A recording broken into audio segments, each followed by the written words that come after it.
আসসালামু আলাইকুম। এটেন বাংলা সংবাদে সবাইকে স্বাগত জানাচ্ছি। আমি নাজমুল হাসান। শুরুতেই বিআরবি কেবল সংবাদ শিরোনাম। ধানমন্ডি ৩২ নম্বরের বাড়িতে ঢুকে বিপ্লবী ছাত্র জনতার ভাঙচুর, অগ্নিসংযোগ। খুলনায় বুলডোজার দিয়ে ঘুরে দেওয়া হল শেখ হাসিনার চাচার বাড়ি।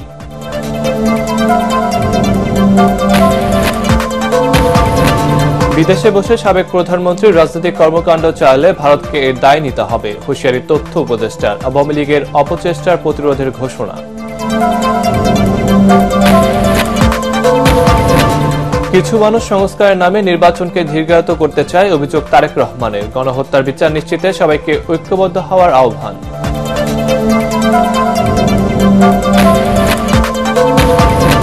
ক্ষমতা বিকেন্দ্রীকরণে দেশকে 4 প্রদেশে বিভক্ত করার সুপারিশ জনপ্রশাসন সংস্কার কমিশনের। ঢাকা নারায়ণগঞ্জ টঙ্গী নিয়ে সিটি গভর্নমেন্ট করার প্রস্তাব।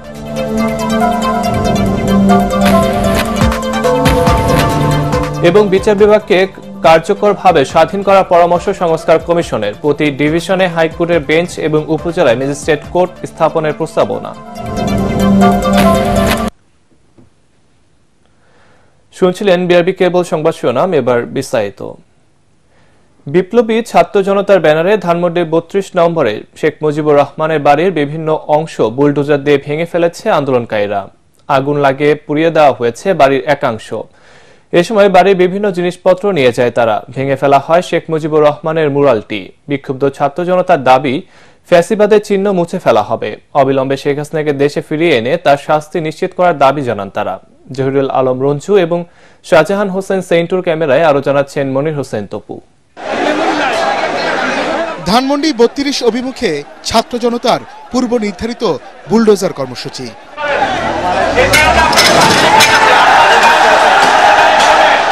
গুড়িয়ে দেওয়া হয় শেখ মুজিবুর রহমানের বাড়ির বেশ কিছু অংশ। ভেঙে ফেলা হয় নিরাপত্তা বেষ্টনী সহ বিভিন্ন স্থাপনা।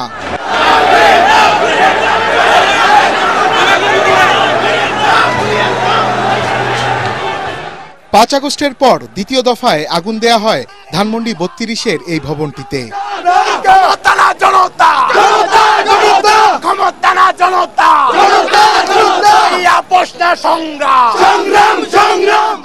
এ যেন ছাত্র জনতার ক্ষোভের বহিঃপ্রকাশ।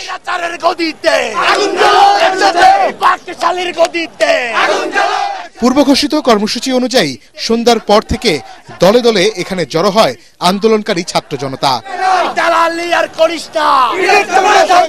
অগণিত মানুষের ভিড়ে স্লোগানে স্লোগানে মুখরিত হয়ে ওঠে পুরো এলাকা।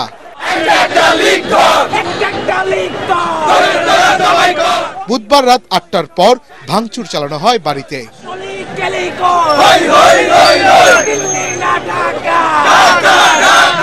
৩২ নম্বরের এই বাড়িটির প্রবেশ মুখের স্থাপিত শেখ মুজিবুর রহমানের মুরালটি ভেঙে ফেলা হয়। আগুন লাগিয়ে দেওয়া হয় ভবনে। খুলে ফেলা হয় ইট। বিক্ষুব্ধ ছাত্র জনতার দাবি, যারা ছাত্র হত্যার সঙ্গে জড়িত সেসব ফেসিবাদের কোনো চিহ্ন দেশের মাটিতে থাকবে না। এখন একমাত্র আমরা ছাত্র জনতা মিলে যে রাজনৈতিক দল গঠন করবো কিংবা আমরা যে ডিসিশন দিব সে অনুযায়ী বাংলাদেশ চলবে। কোনো ফ্যাসিবাদ কিংবা কোনো মুজিববাদ এই বাংলাদেশে কায়েম হবে না ইনশাআল্লাহ। আওয়ামী লীগ যারা করে, হাসিনার ফ্যামিলি বা এই দেশে যারা আছে তারা এখনো অনুতপ্ত না। একটা মানুষ এখন অনুতপ্ত না। তাদের মধ্যে ২০০০ শহীদের রক্তের বিনিময়ে যে স্বাধীনতা এসেছে তাদের মধ্যে কোনো অনুতপ্ত নাই। তারা এখন সাহস রাখে কিভাবে যে এখনো তারা প্রেস কনফারেন্স করবে। আমি অবাক হয়ে যাই। অবিলম্বে দেশে ফিরিয়ে এনে শেখ হাসিনার শাস্তি নিশ্চিতের দাবিও জানান তারা। এই স্বৈরাচারী শেখ হাসিনাকে আমরা বিচ্ছিন্ন করে দেব, আর যে বাহিনী আছে আমরা কিচ্ছুই রাখবো না। সৌদি আরবে আবু জেহেলের বাড়ি পেশাবখানা বানানো হয়েছে, তাহলে অর্থ বানানোতে কি হয়েছে? অর্থ পেশাবখানা করা হবে, ঠিক নাকি? একই সাথে সারা দেশে শেখ হাসিনার স্বজনদের বাড়ি ও বিভিন্ন স্থাপনায় বুলডোজার কর্মসূচি পালন করে বিপ্লবী ছাত্র জনতা।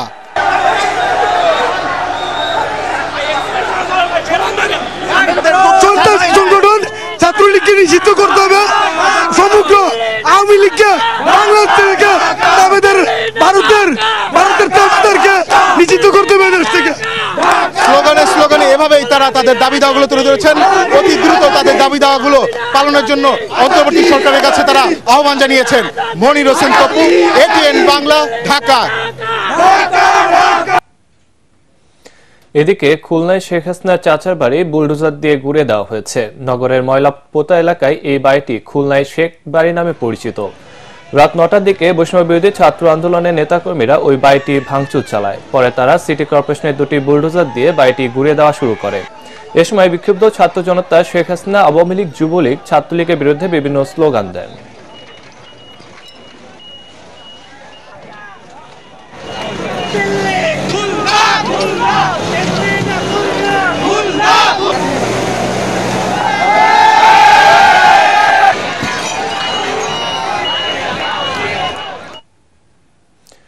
ক্ষমতাচ্যুত সাবেক প্রধানমন্ত্রী শেখ হাসিনা বিদেশে বসে রাজনৈতিক কর্মকাণ্ড চালালে এর দায় ভারতকে নিতে হবে বলে হুঁশিয়ারি দিয়েছেন তথ্য ও সম্প্রচার উপদেষ্টা নাহিদ ইসলাম।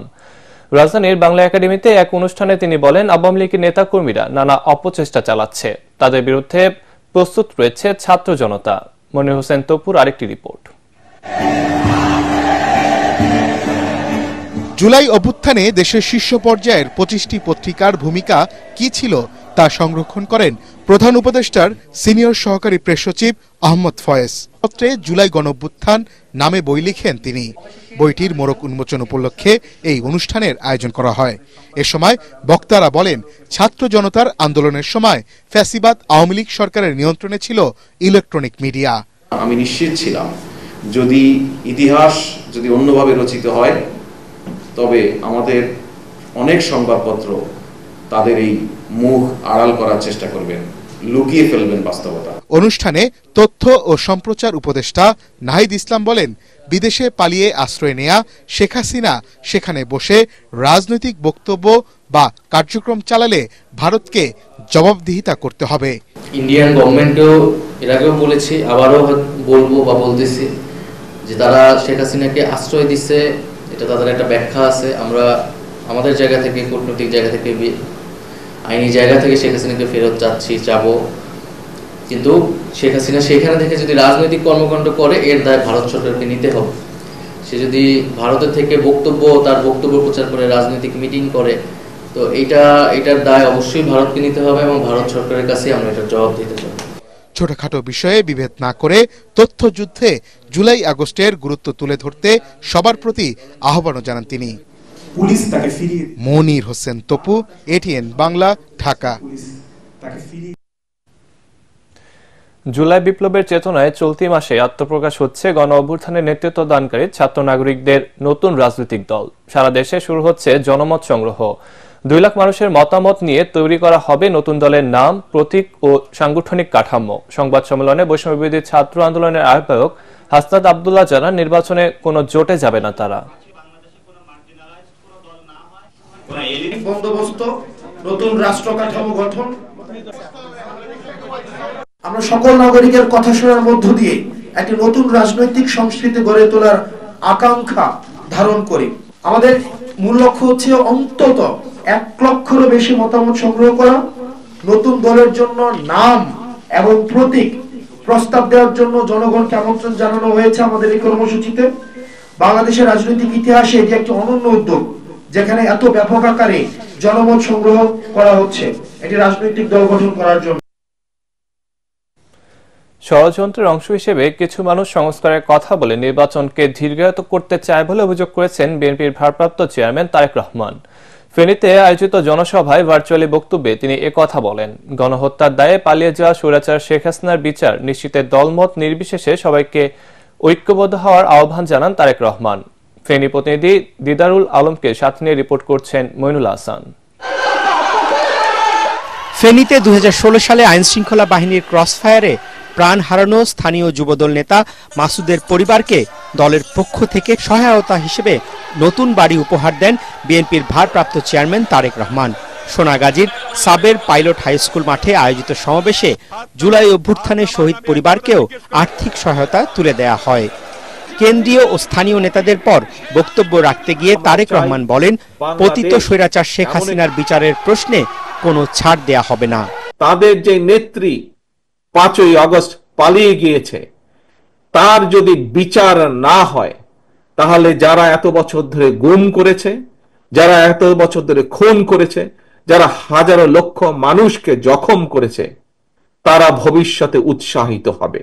আজকে আমাদের সকলকে ঐক্যবদ্ধ হয়ে দল মত নির্বিশেষে একটি জায়গায় ঐক্যবদ্ধ থাকতে হবে। ভারতে যেই স্বৈরাচার পালিয়ে গিয়েছে তাকে এই বিচারের আওতায় আনতে হবে। ষড়যন্ত্রকারীরা সংস্কার ও নির্বাচন ইস্যুকে পরিকল্পিতভাবে মুখোমুখি দাঁড় করানোর চেষ্টা করছে বলে অভিযোগ করেন বিএনপির ভারপ্রাপ্ত চেয়ারম্যান। আমরা খেয়াল করছি কিছু কিছু মানুষ সংস্কার সংস্কার সংস্কার কথা বলে সব রকমের প্রক্রিয়াকে দীর্ঘায়িত করছে। এটি কি কোনো ষড়যন্ত্র কিনা? যদি সংস্কার করে এই বিষয়টিকে যদি দীর্ঘায়িত করা হয় তাহলে দেশের সমস্যা বাড়বে। তারেক রহমান দলে নতুন করে কেউ যাতে অনুপ্রবেশ করতে না পারে সে বিষয়ে নেতাকর্মীদের সতর্ক করে দেন। নতুন করে কিছু কিছু মানুষ আমাদের ভেতরে ঢুকে বিভ্রান্তি তৈরি করছে। তারা সমাজে এমন কিছু কাজ করার চেষ্টা করছে যেখান থেকে সাধারণ মানুষ বিভ্রান্ত হতে হবে। আপনাদের সকলকে এই সকল অনুচরদের বিরুদ্ধে আপনাদের সকলকে সজাগ থাকতে হবে, সকলকে সতর্ক থাকতে হবে, যাতে তারা আমাদের এই গণতন্ত্র প্রতিষ্ঠার আন্দোলনকে যাতে কোনোভাবে তারা ব্যাঘাত ঘটাতে না পারে। ফেনীর সাথে তার পরিবারের নারীর সম্পর্কের কথা তুলে ধরে তারেক রহমান বলেন, এ মাটির মেয়ে বেগম খালেদা জিয়া গণতন্ত্র প্রতিষ্ঠার আন্দোলন আর বাংলাদেশকে এগিয়ে নিতে আপোষহীন সংগ্রাম করে যাচ্ছেন। মইনুল হাসান, এটিএন বাংলা। ক্ষমতা ও পরিষেবায় ঢাকার উপর চাপ কমাতে দেশে 4টি প্রদেশ করার শাসন ব্যবস্থা পরিচালনার সুপারিশ করেছে জনপ্রশাসন সংস্কার কমিশন। এছাড়া ঢাকা, নারায়ণগঞ্জ, গাজীপুর জেলার টঙ্গী নিয়ে ঢাকা সিটি গভর্নমেন্ট করার প্রস্তাব দেওয়া হয়েছে। প্রধান উপদেষ্টা ডক্টর মোহাম্মদ ইউনূসের কাছে সংস্কার প্রস্তাব তুলে দেন কমিশনের প্রধান আব্দুল মুইত চৌধুরী। এ সময় প্রধান উপদেষ্টা বলেন, জনগণকে হেনস্থা ও অপমান থেকে মুক্তি দিতেই সংস্কার জরুরি। আরো জানাচ্ছেন একরামুল হক সায়েম। শিক্ষা, চিকিৎসা, চাকরি কিংবা উন্নত নাগরিক সুবিধার প্রত্যাশায় প্রতিনিয়তই বাড়ছে ঢাকামুখী মানুষের স্রোত। প্রশাসনিক বা বিচারিক নানা কাজের জন্য প্রত্যন্ত অঞ্চলের মানুষকে ছুটে আসতে হয় রাজধানীতে। ফলে শব্দ দূষণ, বায়ু দূষণ ও যানজট সহ নানা সমস্যায় বাস অযোগ্য হয়ে উঠছে মেগা সিটি ঢাকা। সমস্যা সমাধানে দীর্ঘদিন থেকেই প্রশাসনিক বিকেন্দ্রীকরণের পরামর্শ নানা মহলের। এবার জনপ্রশাসন সংস্কার কমিশনের প্রস্তাবে গোটা দেশকে 4টি প্রদেশে বিভক্ত করে শাসন ব্যবস্থা চালুর সুপারিশ করা হয়েছে। পুরনো 4 বিভাগ ঢাকা, চট্টগ্রাম, খুলনা ও রাজশাহীকে প্রদেশ করে রাজধানীর উপর চাপ কমানোর প্রস্তাব দেওয়া হয়। প্রাদেশিক শাসন ব্যবস্থা চালু করার একটা প্রস্তাব করেছি, সরকার এটা বিবেচনা করে যদি আমরা মনে করি যে আমাদের লোক সংখ্যার কারণে এই সেন্ট্রাল অ্যাডমিনিস্ট্রেশন এটা নট ভেরি এফেক্টিভ, তো যদি 4টা প্রভিন্স করা যায় তাহলে আমাদের ধারণা যে একদিকে যেমন এই সমস্যাগুলো যাবে, আরেকটা হলো রাজনৈতিক দিক থেকেও এর একটা প্রভাব আসবে। কারণ ওয়ান সেন্ট্রাল গভর্নমেন্ট কেউ একবার বসে গেলে সে he or she can control the entire country, influence. Province হলে এটা আমরা মনে করি যে এটা সম্ভব হবে না, এবং ভারত, পাকিস্তান সহ নেপাল বিভিন্ন দেশে এই ব্যবস্থা আছে। এছাড়া ঢাকা, নারায়ণগঞ্জ ও গাজীপুর জেলার টঙ্গী নিয়ে নয়াদিল্লির আদলে ঢাকা সিটি গভর্নমেন্ট করার প্রস্তাব দিয়েছে সংস্কার কমিশন। কুমিল্লা ও ফরিদপুরকে বিভাগ ও জেলা পরিষদ ব্যবস্থা বাতিলেরও সুপারিশ করা হয়েছে। রাজধানীর জন্য একটা আলাদা এটা ঢাকা, গ্রেটার ঢাকা ইনক্লুডিং নারায়ণগঞ্জ নিয়ে একটা ক্যাপিটাল সিটি গভর্নমেন্ট বা ক্যাপিটাল অথরিটি করা উচিত, এটা আমরা সুপারিশ করেছি। রাষ্ট্রীয় অতিথি ভবন যমুনায় বুধবার দুপুরে প্রধান উপদেষ্টা ডক্টর মোহাম্মদ ইউনূসের কাছে প্রতিবেদন জমা দেন জনপ্রশাসন সংস্কার কমিশনের প্রধান আব্দুল মুইত চৌধুরী। একটা স্থায়ী জনপ্রশাসন সংস্কার কমিশন থাকা উচিত, যাতে করে মাঝে মাঝে এটা রিভিউ করা হয়। সংস্কার প্রস্তাবে জেলা প্রশাসকের পদকে জেলা ম্যাজিস্ট্রেট ও জেলা কমিশনার এবং উপজেলা নির্বাহী কর্মকর্তার পদের নাম পরিবর্তন করে উপজেলা কমিশনার করার সুপারিশ করা হয়।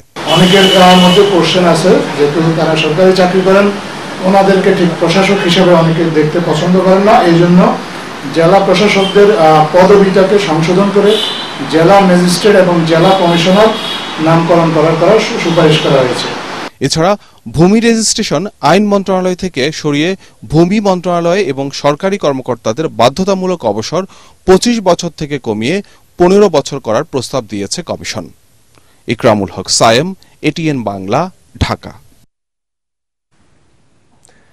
এদিকে বিচার বিভাগকে কার্যকরভাবে স্বাধীন করার সুপারিশ করেছে সংস্কার কমিশন। এর জন্য প্রতি বিভাগে হাইকোর্টের স্থায়ী বেঞ্চ, উপজেলায় ম্যাজিস্ট্রেট কোর্ট স্থাপন ও স্থায়ী অ্যাটর্নি সার্ভিস চালু করার প্রস্তাব করা হয়েছে। প্রধান উপদেষ্টার কাছে প্রতিবেদন জমা দেওয়ার পর এসব জানান কমিশনের সদস্য বিচারপতি ইমদাদুল হক। পরে ব্রিফিংয়ে প্রধান উপদেষ্টা প্রেস সচিব শফিকুল আলম বলেন, সংস্কার প্রস্তাবগুলোর বিষয়ে রাজনৈতিক দলগুলোর ঐক্যমতের ভিত্তিতে জুলাই চার্টার প্রকাশ করা হবে। আরো জানাচ্ছেন ইয়াসিন রানা। কমিশন গঠনের 4 মাস পর 352 পৃষ্ঠার প্রতিবেদন জমা দিল বিচার বিভাগ সংস্কার কমিশনের চেয়ারম্যান বিচারপতি শাহ আবু নাইম মমিনুর রহমান। প্রধান উপদেষ্টার কাছে প্রতিবেদন হস্তান্তরের পর এর সারসংক্ষেপ তুলে ধরেন কমিশনের সদস্য বিচারপতি ইমদাদুল হক। এ সময় তিনি জানান, বিচার বিভাগ সত্যিকার অর্থে স্বাধীনভাবে গড়ে তুলতে নানা সুপারিশ করেছেন তারা। সুপ্রিম কোর্টের বর্তমান যে সাংবিধানিক অবস্থা এবং অধস্তন আদালতের যে সাংবিধানিক অবস্থা, এখানে আমরা বেশ কিছু অ্যামেন্ডমেন্ট সাজেস্ট করেছি স্বাধীনতাটা এনশিওর করার জন্য।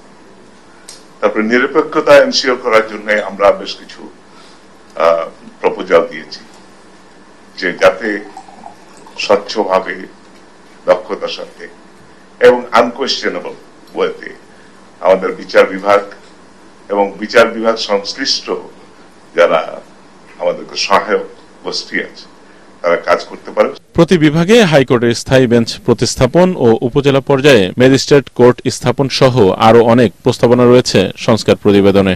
হাইকোর্ট ডিভিশনের স্থায়ী বেঞ্চ গঠন করতে হবে প্রত্যেকটা বিভাগীয় সদর, এবং এটার জন্য কনস্টিটিউশন অ্যামেন্ডমেন্ট প্রয়োজন।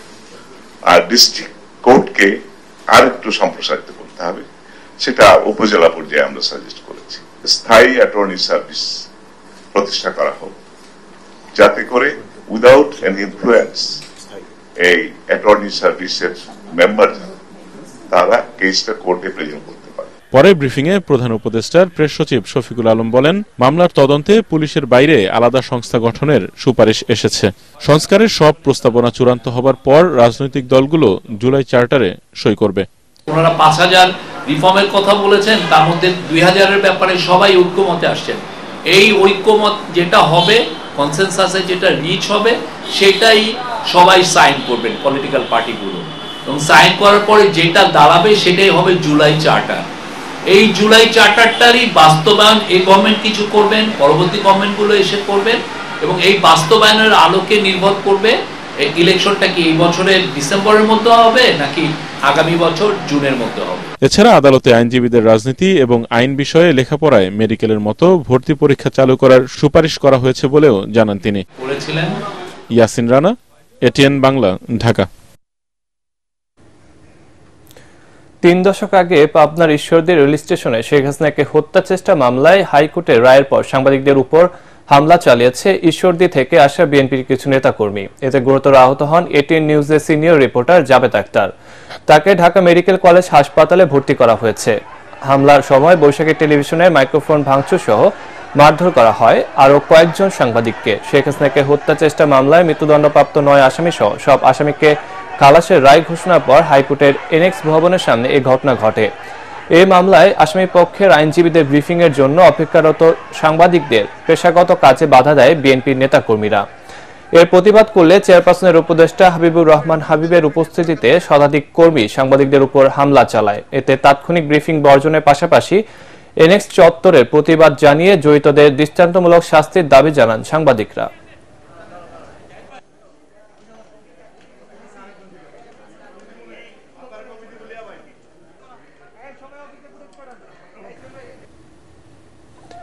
হাইকোর্টে পাবনা জেলার বিএনপি নেতাকর্মীদের হামলায় আহত এটিএন নিউজের রিপোর্টার জাবেদ আক্তারের সাথে টেলিফোনে কথা বলেছেন বিএনপির ভারপ্রাপ্ত চেয়ারম্যান তারেক রহমান। এ সময় জাবেদের খোঁজ খবর নিয়েছেন তিনি। দায়ীদের বিরুদ্ধে ব্যবস্থা নেওয়ার আশ্বাস দিয়েছেন তারেক রহমান। বিএনপির ভারপ্রাপ্ত চেয়ারম্যানের এমন আশ্বাসের জন্য কৃতজ্ঞতা জানান আহত জাবেদ আক্তার। বিএসইসির সাবেক চেয়ারম্যান শিবলি রুবাইয়াত শেয়ার বাজারে কারসাজি করে হাজার হাজার কোটি টাকা পাচার করেছেন বলে সন্দেহ করছে দুদক। তাকে গ্রেফতারের পর জিজ্ঞাসাবাদ করছে তদন্ত কর্মকর্তারা। এছাড়া অবৈধ সম্পদের অভিযোগে ম্যাক্স গ্রুপের চেয়ারম্যান মোহাম্মদ আলমগীরকেও গ্রেফতার করেছে দুদক। আর ক্ষমতায় অপব্যবহারের অভিযোগে হামলা হয়েছে সাবেক শ্রম প্রতিমন্ত্রী মনজান সুফিয়ানের বিরুদ্ধে। রিপোর্ট মাহবুব কবির চপলের। ক্যামেরা দেখে মুখ লুকানোর চেষ্টা করেন দুদকের হাতে গ্রেফতার শিবলি রুবায়াতুল ইসলাম, যার মুখের দিকে তাকিয়েছিলেন শেয়ার বাজারে হাজার হাজার বিনিয়োগকারী। 2020 সালে পুঁজিবাজার নিয়ন্ত্রক সংস্থা Bangladesh securities and exchange commission বিএসসিসির চেয়ারম্যান ছিলেন ঢাকা বিশ্ববিদ্যালয়ের অধ্যাপক শিবলি রুবায়াত। তার 4 বছর মেয়াদে শেয়ার বাজারে কেলেঙ্কারি ঘটে যায়। কারসাজি করে শেয়ারের দাম বাড়ানো কিংবা কমানোর অভিযোগ আছে তার বিরুদ্ধে। তারপরও দ্বিতীয় মেয়াদেও নিয়োগ পান তিনি। এভাবে শিবলি রুবায়াত হাজার হাজার কোটি টাকা পাচার কিংবা পাচারে সহায়তা করেছেন বলে সন্দেহ করছে দুদক। শিবলি রুবায়াতুল ইসলাম, সাবেক chairman Bangladesh security and exchange commission সহ 6 জনের বিরুদ্ধে 3,61,00,000 বাংলাদেশে আনয়ন করে তা থেকে 1,84,28,820 টাকা নিজে গ্রহণ করে এবং প্রেরক ও তার সহযোগীদেরকে তাদের অবৈধ অর্থ ব্যাংকিং চ্যানেলে দেশে আনার ব্যবস্থা করার অপরাধে শিবলি রুবায়াতুল ইসলামকেও গ্রেফতার করা হয়েছে। এদিন বিদেশে পালিয়ে যাবার সময় দুদকের হাতে গ্রেফতার হন ম্যাক্স গ্রুপের চেয়ারম্যান ইঞ্জিনিয়ার গোলাম মোহাম্মদ আলমগীর। গোলাম মোহাম্মদ আলমগীর চেয়ারম্যান ম্যাক্স গ্রুপের বিরুদ্ধে 27,86,00,000 টাকারও বেশি গাতোয়ায় বহির্ভূত সম্পদ অর্জনের অভিযোগে একটা মামলা রুজু করা হয়েছিল। সেই মামলা সংক্রান্তে ইঞ্জিনিয়ার গোলাম মোহাম্মদ আলমগীর চেয়ারম্যান ম্যাক্স গ্রুপকে গ্রেফতার করা হয়েছে। এদিকে সাবেক শ্রম ও কর্মসংস্থান প্রতিমন্ত্রী মুন্নুজান সুফিয়ানের বিরুদ্ধে ক্ষমতার অপব্যবহারের অভিযোগে মামলা করেছে দুদক। ডিপিসির পদোন্নতির জন্য সুপারিশকৃত যোগ্য প্রার্থী জনাব জুবেদা খাতুনকে বাদ দিয়ে ক্ষমতার অপব্যবহারের মাধ্যমে পদোন্নতি প্রদান করায় জনাব মুন্নুজান সুফিয়ান এবং জনাব আব্দুল্লাহ আল সাকিব মুবারক উপমহাপরিদর্শক চট্টগ্রামের বিরুদ্ধে দুর্নীতি প্রতিরোধ আইন 1947 এবং দণ্ডবিধির সংশ্লিষ্ট ধারায় আরও একটি মামলা রুজুর সিদ্ধান্ত গৃহীত হয়েছে। এছাড়াও দুর্নীতির অভিযোগে বিমান বাহিনীর সাবেক প্রধান শেখ আব্দুল হান্নানের বিরুদ্ধে অনুসন্ধান শুরু করেছে দুর্নীতি দমন কমিশন। এয়ার চিফ মার্শাল অবসরপ্রাপ্ত Sheikh Abdul Hannan. Mahbub Kabir Chapal, ATN Bangla, Dhaka. National prayer breakfast আয়োজক ফাউন্ডেশনের অন্যতম প্রধান এবং সাউথ ক্যারোলিনার গভর্নর ডেভিড বিসলির সঙ্গে সাক্ষাৎ করেছেন বিএনপির মহাসচিব মির্জা ফখরুল ইসলাম আলমগীর।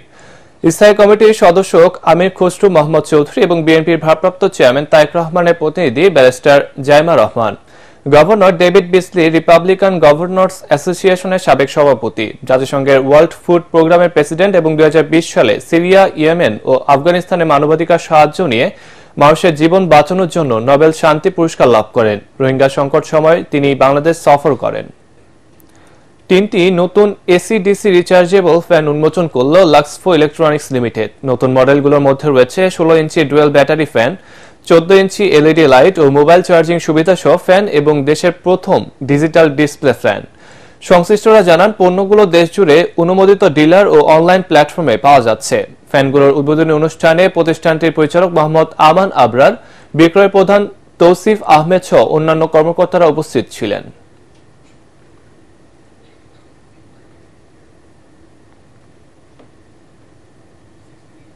এবার পার্টেক্স খেলার খবর।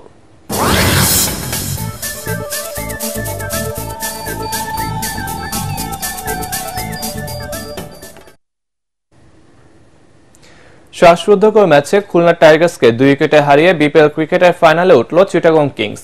আগামী শুক্রবার শিরোপার লড়াইয়ে তাদের প্রতিপক্ষ বর্তমান চ্যাম্পিয়ন ফরচুন বরিশাল। 164 রানের টার্গেটে তারা ছুঁয়ে ফেলে শেষ বলের বাউন্ডারিতে। এর আগে মিরপুর শেরেবাংলা স্টেডিয়ামে টস হেরে ব্যাট করে 6 উইকেটে 163 রান সংগ্রহ করে খুলনা টাইগার্স। দলের পক্ষে সর্বোচ্চ 63 রান করেন ওয়েস্ট ইন্ডিজের সিমরান হেটমায়ার। পরাগ আরমানের রিপোর্ট। শেষ ওভারে জয়ের জন্য চিটাগাংয়ের প্রয়োজন ছিল 15 রান।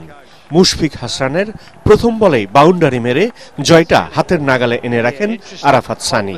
রিটায়ার্ড হার্ড এলিস ইসলামের জায়গায় খেলতে নেমে চতুর্থ বলে বাউন্ডারি মেরে ব্যবধানটা 4 রানে নামিয়ে আনেন শরীফুল। পরের বলেই শরীফুল বিদায় নিলেও চট্টগ্রামের জয় ঠেকাতে পারেনি Khulna Tigers. Chittagong Kings and now has come back to face the final ball. অথচ 164 রানের টার্গেটে নেমে চিটাগাংয়ের শুরুটা মোটেই ভালো হয়নি। দলের স্কোরে 35 রান যোগ হতেই সাজঘরে পারভেজ হোসেন ইমন ও গ্রাহাম ক্লার্ক। তৃতীয় উইকেটে 2 পাকিস্তানি খাজা নাফি এবং হুসাইন তালাত 48 বলে 70 রানের জুটি গড়ে চিটাগাংকে জয়ের পথেই রাখেন। জুটি ভাঙে 25 বলে 40 রানে থাকা তালাতের বিদায়ে। এরপরই চিটাগাংয়ের উপর ঝড় বইয়ে যায়। পরের 12 রান তুলতেই 4 উইকেট হারিয়ে পরাজয়ের শঙ্কায় পড়ে মোহাম্মদ মিঠুনের দল, কিন্তু সেই সুবিধাও কাজে লাগাতে পারেনি খুলনা টাইগার্স। জয় নিয়ে মাঠ ছাড়ে চিটাগং কিংস। এর আগে টস হেরে ব্যাটিংয়ে নেমে মাত্র 42 রানে 4 উইকেট হারিয়ে ব্যাকফুটে খুলনা টাইগার্স। দুর্দান্ত ধারাবাহিক নাইম শেখ এবারের বিপিএলে 500 রান পূর্ণ করলেও 22 বলে 19 রানে প্যাভিলিয়নে ফেরেন। তাতে চিটাগং কিংসের বোলিংয়ে অল্প রানে গুটিয়ে যাওয়ার শঙ্কা মেহেদী হাসান মিরাজের দলে। কিন্তু মাহিদুল ইসলাম অঙ্কন আর শিমরান হেডমায়ারের ব্যাট গল্প লিখল ফিরে আসার, জানান দিল ঘুরে দাঁড়ানোর। পঞ্চম উইকেটে 50 বলে 73 রানের জুটিতে বিপদ কাটানোর পাশাপাশি চ্যালেঞ্জিং স্কোরও পায় খুলনা টাইগার্স। শেষ 5 ওভারে 2 উইকেট হারিয়ে দলের স্কোরে 76 রান যোগ করেন খুলনার ব্যাটাররা। হেডমায়ার 63 এবং 41 রানে থামেন অঙ্কন। তাতে 6 উইকেটে 163 রানের পুঁজি পায় মেহেদী হাসান মিরাজের দল। পরাগ আরমান, এটিএন বাংলা। শেষ করার আগে বিআরবি কেবল সংবাদ শিরোনাম আরেকবার। ধানমন্ডি 32 নম্বরে বাড়িতে ঢুকে বিপ্লবী ছাত্র জনতার ভাঙচুর, অগ্নিসংযোগ। খুলনায় বুলডোজার দিয়ে ঘুরে দেওয়া হলো শেখ হাসিনার চাচার বাড়ি।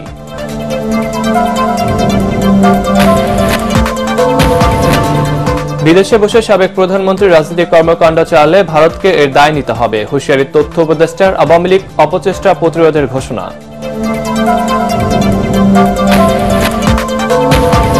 কিছু মানুষ সংস্কারের নামে নির্বাচনকে দীর্ঘায়িত করতে চায়, অভিযোগ তারেক রহমানের। গণহত্যার বিচার নিশ্চিতে সবাইকে ঐক্যবদ্ধ হওয়ার আহ্বান।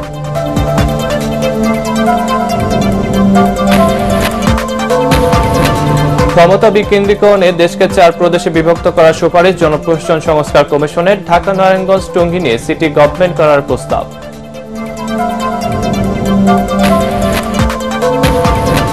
এবং বিচার বিভাগকে কার্যকরভাবে স্বাধীন করার পরামর্শ সংস্কার কমিশনের। প্রতি ডিভিশনে হাইকোর্টের বেঞ্চ এবং উপজেলায় ম্যাজিস্ট্রেট কোর্ট স্থাপনের প্রস্তাবনা।